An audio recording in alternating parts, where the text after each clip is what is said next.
Pengertian abstrak buat Pak A.R. Soedarto, Ya, pemahamannya kira-kira yang bisa disampaikan. ya, abstrak buat saya adalah satu jalur kesenian yang saya anggap bisa memerdekakan kreativitas saya.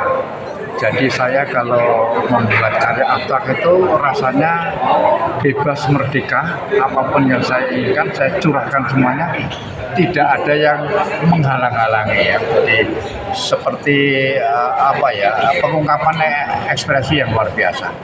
Dan memang porsi abstrak buat saya, karena abstrak itu tidak ada keterikatan, maka saya merasa bebas untuk itu. Tapi kalau aku lihat Pak Soedarto nggak mengabaikan bentuk ya. Sama sekali bentuk saya, abstrak ya, itu sendiri hampir nggak acak gitu, artinya ya, tetap ada ya. boleh dibilang figur abstrak ya yang Betul. Jadi figur kalau ada itu hanya sebagai aplikasi aja, pendamping aja. Seperti lukisan lukisan ini kayon atau itu kayonnya hanya sebagai pendamping saja. Lebih banyak untuk masalah background abstraknya. dan menarik temanya dimensi dalam diam. Iya, pengertian dimensi dalam diam adalah dinamika dalam diam ya menurut saya ya. Oh iya. Ya, diam aja. Dinamika, sorry. Ya, dinamika dalam diam. Jadi dinamika dalam diam itu karyanya diam, statis, tidak bergerak. Tetapi isinya itu merupakan dinamika atau merupakan gerak yang dinamis untuk kita tuangkan di atas kanvas. Jadi karya-karya memang secara visual ya diam bergerak, tapi isinya kita harapkan dinamis. Ya. Diresmikan oleh Menteri Kebudayaan Fadlizon. Ya. Dia mengatakan bahwa jangan terlalu ditanyakan tentang tema abstrak itu karena bisa bermacam pendapat ataupun ide yang disampaikan. Menurut Pak Darto, apa kira-kira jadi memang di dalam saya berkarya ini memberikan kesempatan atau membuka kesempatan kepada para pengamat, para penonton atau pemirsa untuk membebaskan imajinasinya masing-masing. Satu lukisan bisa dianggap sebagai sesuatu yang berbeda antara satu orang dengan orang lain. Dia melihatnya secara visual akan berbeda. Nah, itu saya berikan kebebasan. Saya tidak akan mengikat ini lukisan A, lukisan B, lukisan C, tidak. Tapi silahkan Anda nikmati agar Anda bisa menangkap misinya saja. Tapi aku lihat juga dalam pewarnaan Pak Darto jeli ya, nggak main-main nggak sembarang. Nggak sembarang menuangkan warna. Betul. Pendapat Mas Darto gimana kalau? Ya, ini karena usia dan mungkin perjalanan saya sudah cukup lama. Itu juga memberi warna, memberikan isi daripada lukisan juga sangat-sangat selektif jadi kalau warna-warna yang memang tidak diperlukan tidak akan saya masukkan. Ya, jadi ada warna-warna keras, tapi kerasnya juga tidak seperti kerasnya ekspresif. Ada yang lembut, tapi ya tidak terlalu lemas. Gitu.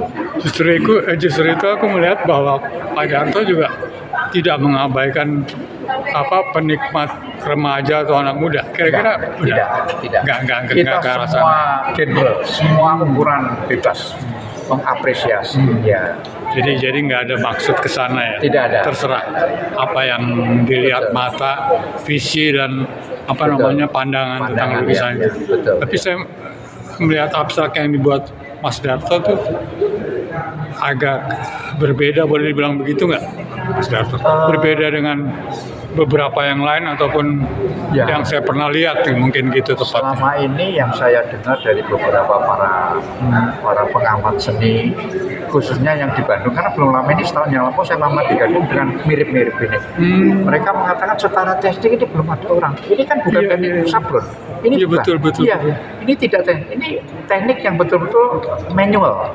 Itu yang membedakan ya. Nah, ditutul begitu, ditocol begitu. Iya, itu yang satu orang. Daya tariknya ya. Betul. Jadi kalau saya sablon malah tidak bisa seperti itu. Betul. Jadi memang pengamat mereka yang dari Bandung yang saya dapat informasi langsung, ini teknik ini belum ada yang mengembangkan. Kira-kira begitu. Ya. Terus tentang pameran di Balai Budaya tadi waktu sambutan pembukaan bahwa memilih Balai Budaya itu jadi bagian sejarah seni rupa ataupun kesenian. Tepatnya bagaimana Mas Darto? Betul. Jadi saya melihat Balai Budaya ini adalah satu kawah Candra Bekti, mukanya seniman-seniman senior yang sekarang jadi dalam tanda petik itu dulu lahirnya dari sini, ya toh. Jadi saya ingin sekali pameran di sini agar ada bukan mistis lah ya, auranya bisa saya ambil dari situ, aura yang positifnya bisa ambil saya dari situ. Sehingga saya berharap, dan di samping itu juga saya sudah puluhan kali saya pameran di sini, baik pameran tunggal maupun pameran anunya di sini ya. Ini pameran berdua ini sampai 29 Oktober ya, kalau nggak salah ya, di Balai Budaya ya. Betul. Artinya mengundang siapapun untuk melihat karya-karya terbaru atau gimana? Ini karya terbaru. Karya terbaru ya. Kalau tahun 24 dan 25. Oke. Ya, sukses selalu Mas Darto. Terima kasih atas. Saya terima kasih Anda sudah sempat hadir. Ya. Dan tentunya salam kreatif untuk Anda karena Anda selalu pasti orangnya kreatif. Terima kasih Mas Darto. Ya, Thank you. Ya.